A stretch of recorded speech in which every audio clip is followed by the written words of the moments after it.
Bon allez. Tu es prête? Bon allez. Attends, il y a ça là qui me perturbe. Voilà. Ah bah en fait j'ai déjà fini.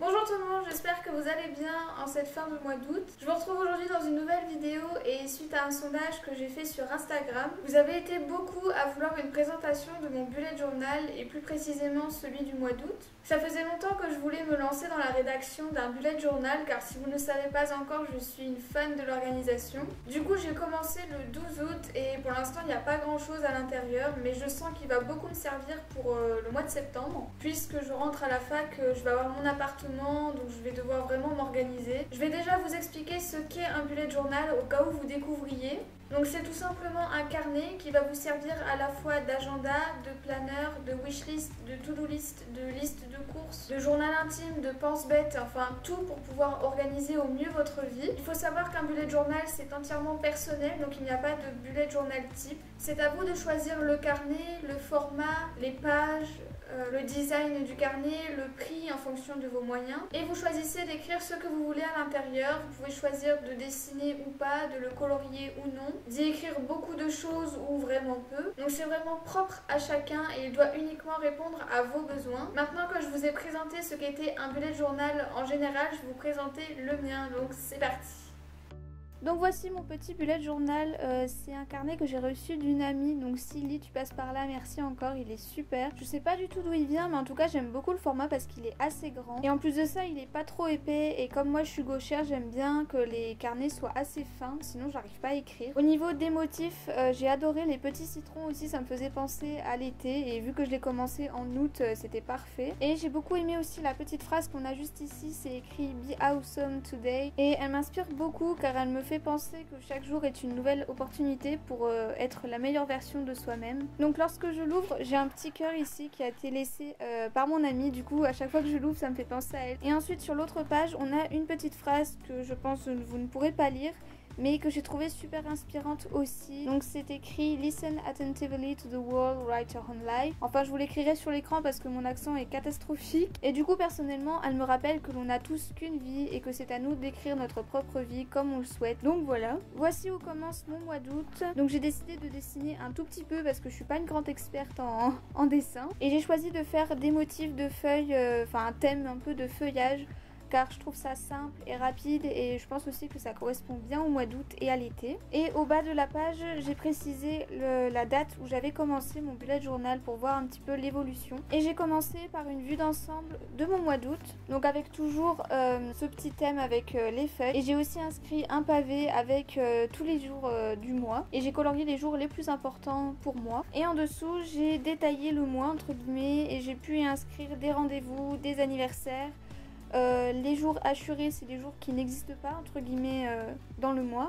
Et par exemple le 15 août, j'ai fait une croix tout simplement parce que c'est un jour férié. Sur l'autre page, j'ai décidé de faire deux cadres, donc un cadre pour mes objectifs du mois et un cadre pour des notes quelconques. Bon là en l'occurrence j'ai rien marqué. Et vous voyez bien qu'au niveau dessin, j'ai pas fait grand chose, seulement des petites feuilles que j'ai coloriées, ça rajoute un petit peu de couleur. Mais je me suis pas lancée dans de grands dessins. Ensuite j'ai réservé une double page pour mes trackers du mois. Donc les trackers c'est en gros des petits tableaux que vous remplissez tous les jours pour surveiller un petit peu vos habitudes quotidiennes. Donc j'en ai d'abord fait un pour mon humeur que j'ai mis sous forme de petites feuilles. Et juste en dessous en fait on a une légende avec le moral très bien, bien, pas très bien et pas du tout bien.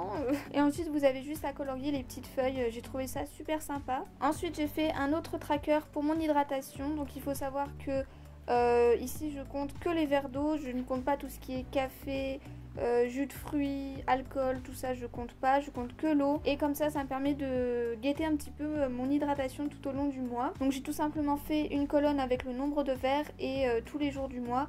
Par contre si vous voyez que il manque la moitié du mois, c'est parce que j'ai commencé le 12 août, donc forcément tout n'est pas rempli. Et enfin mon dernier tracker c'est celui de mon sommeil que j'ai décidé de faire sous forme de petits graphiques comme ça. Donc je sais qu'il est pas très logique, il faudra que je le change pour le mois de septembre. Parce que j'ai commencé mon tableau avec 1 heure, 2 heures, 3 heures, donc c'est pas très logique.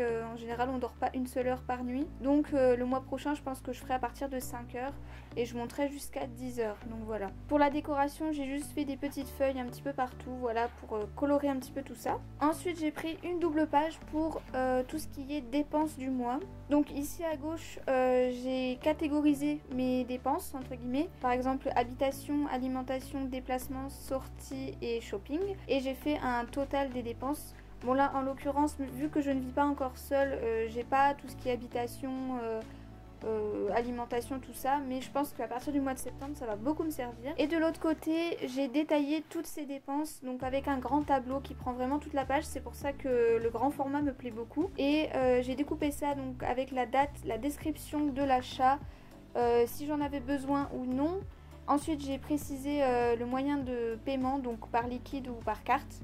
Et enfin le prix, comme ça me permet de voir quand est-ce que j'ai dépensé, dans quel magasin et pourquoi, si j'en avais vraiment besoin, si j'avais payé par carte ou par liquide, et le prix de tous mes achats détaillés. Pour les dessins c'est toujours pareil, j'ai fait des petites feuilles un petit peu partout, ici aussi, donc voilà, c'est vraiment assez minimaliste, mais je préfère comme ça que ça soit trop chargé. Et enfin pour la dernière page de mon mois d'août, c'est une page qui me tient vraiment à cœur, donc je vais appeler ça un petit peu un tableau d'écologie. C'est tout simplement les objets et les habitudes que je vais pouvoir changer très prochainement et qui peuvent je pense aider la planète sur le long terme. Donc par exemple je dis n'importe quoi, les cotons je peux les remplacer par des cotons lavables, et par exemple acheter du pain ou de la viande, et ben je vais pas demander d'emballage au vendeur en fait. Donc c'est vraiment des petits trucs que je répertorie dans mon petit tableau et qui je pense peuvent être très bénéfiques pour la planète sur le long terme, et si tout le monde en fait un petit peu. Si vous voulez une vidéo là-dessus sur ce que j'en pense et sur ce que je compte changer dans mon quotidien, n'hésitez pas à me le dire en commentaire, ça me ferait super plaisir. Bon, vous voyez que là il est pas tout à fait rempli, mais je suis sûre qu'au fil du temps je vais trouver de quoi mettre. Donc voilà pour mon mois d'août. Donc je n'ai pas fait grand chose étant donné que c'était mon premier bullet journal, mais si cette vidéo vous a plu, j'en referai une pour le mois de septembre, ça me plairait beaucoup. Dites-moi en commentaire si vous aussi vous avez un bullet journal, et dites-moi aussi quelles sont vos pages préférées, celles que vous gardez tous les mois, parce que moi pour l'instant vu que je viens de commencer, j'ai pas vraiment de pages que je garde tout le temps, donc je touche un petit peu à tout, j'essaye, et au fil des mois je verrai un petit peu ce qui me plaît. En tout cas j'espère que ça vous aura un petit peu inspiré ou peut-être donné envie de faire aussi un bullet journal, et moi je vous dis à très vite dans une prochaine vidéo. Bisous!